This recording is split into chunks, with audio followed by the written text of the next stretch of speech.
Vous savez, les ODD, c'est des objectifs que les humains de la planète ont considéré que ces objectifs-là doivent être poursuivis si nous voulons un développement durable.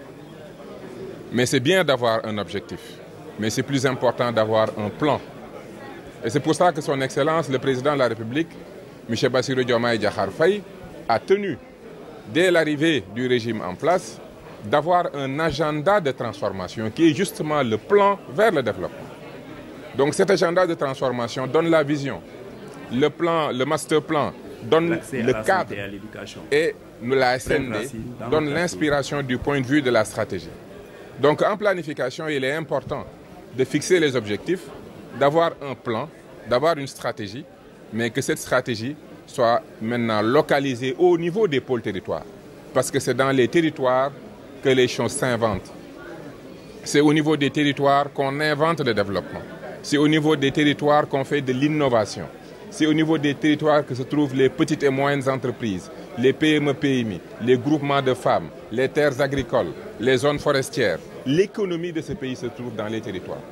Donc, oui, fixer des objectifs que le monde partage, avoir un agenda que tout le Sénégal partage, avoir un plan, une SND que tout le Sénégal comprend, mais avoir aussi au niveau de nos pôles territoires des stratégies de développement territorial qui prennent en compte les potentialités des territoires, les risques des territoires et les objectifs au niveau national et voir comment nous pouvons ensemble faire de sorte que chaque pôle puisse être un moteur de croissance. Je pense que ce forum, comme le ministre l'a si bien dit, visait un premier objectif qui consistait à rendre visible tout le travail que nous avons pu accomplir avec l'ensemble des acteurs territoriaux pour localiser les ODD au niveau de la région de Saint-Louis.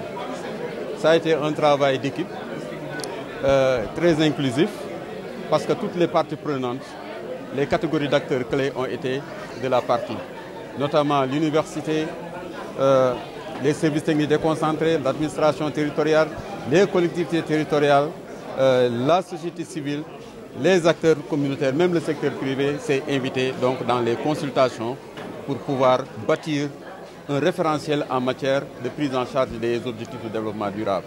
Saint-Louis a travaillé sur un cadre prioritaire qui a sélectionné 13 ODD sur les 17.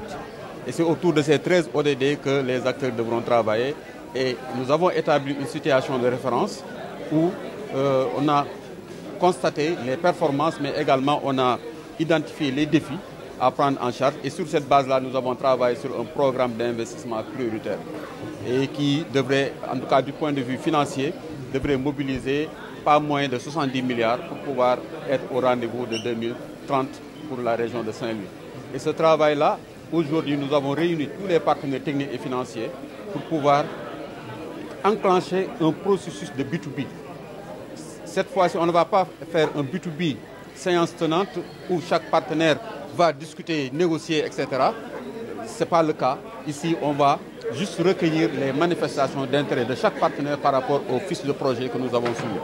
Ces fiches de projet sont au nombre de 12 sur les différentes thématiques articulées sur les 4 axes stratégiques que nous avons alignés sur le nouveau référentiel 2050. Et ce travail-là, aujourd'hui, tous les partenaires du système des Nations Unies, pratiquement, qui interviennent dans la région de Saint-Louis, ont été enrôlés dans le processus. Et on va s'en ouvrir également à tous les ministères et directions qui ont des programmes ou projets, en tout cas qui entrent en droite ligne avec les préoccupations donc, de nos femmes, de nos jeunes et de nos collectivités territoriales. Et on va essayer de bâtir ensemble un cadre de collaboration à travers des projets, des programmes que nous allons mettre en œuvre et que ces programmes-là, avec l'innovation majeure que nous avons sur la digitalisation de l'outil de suivi, nous permettra véritablement de pouvoir dire chaque année voilà où est-ce qu'on en était en 2024 et en 2025, en fin 2020, voilà où est-ce que nous en sommes et qu'est-ce qu'il nous reste à faire et quelles sont les recommandations pour améliorer notre action en faveur des collectivités territoriales. Donc voilà le sens de ce forum-là.